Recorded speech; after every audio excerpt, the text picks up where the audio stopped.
De què parlem quan parlem d'algoritmes i desinformació en estafes financeres? Hola, avui parlarem de com els algoritmes decideixen què veiem a internet i com això pot influir en caure o evitar de caure en estafes financeres online que ens costin diners a nosaltres o a les persones que estimem. Però comencem pel principi. Quan parlem de com l'algoritme ens posiciona, hem de partir d'una premissa. Sabem què és un algoritme? Ho sabríem explicar? Jo us ho dic fàcil. L'algoritme és un programa que decideix què et mostra una xarxa social o un cercador. No és màgia. És un sistema que mira què t'agrada, què busques, què comentes a internet i et dona més d'això mateix, més del que s'identifica que ens agrada i que ens fa interactuar. Un exemple pràctic, si tu busques a internet com guanyar diners fàcil, és possible que després et surtin vídeos o anuncis de gent prometent inversions miraculoses. Una pregunta a propòsit d'això que ens podem fer per reflexionar és si us ha passat que després de mirar un vídeo n'apareixen molts de semblants, que per tant una cosa que mireu us la van recomanant encara més a través de les xarxes o d'internet. Aquí juga una idea que es diu el biaix de selecció. Us ho explico també fàcil. Què vol dir això? Doncs que si només mires un tipus de contingut, l'algoritme pensa que això és el que vols i t'ho ensenya encara més. Conseqüència, això fa que vegis sempre la mateixa informació i pot reforçar creences que no són certes o fer-te pensar que tothom opina igual. Una pregunta que us faig a partir d'això per reflexionar. Com creieu que això pot influir en la vostra visió del món o en decisions, per exemple, sobre diners?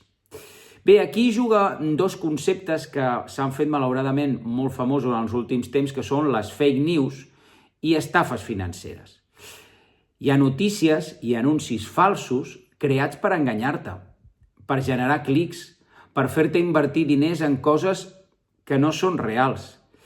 I jo us apunto alguns inputs per detectar-les, algunes idees per detectar-les. Normalment, aquesta tipologia de notícies o d'anuncis falsos són de fonts desconegudes o poc professionals.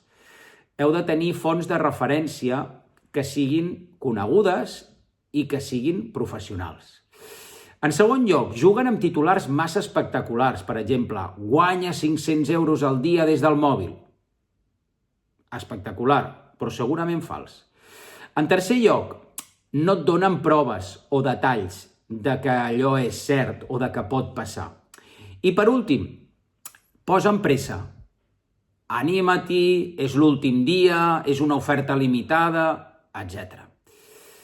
Una activitat que us convido a fer és que llegiu, per exemple, el següent titular i penseu: un jove de 18 anys es fa ric en 2 setmanes amb una nova aplicació d'inversió secreta.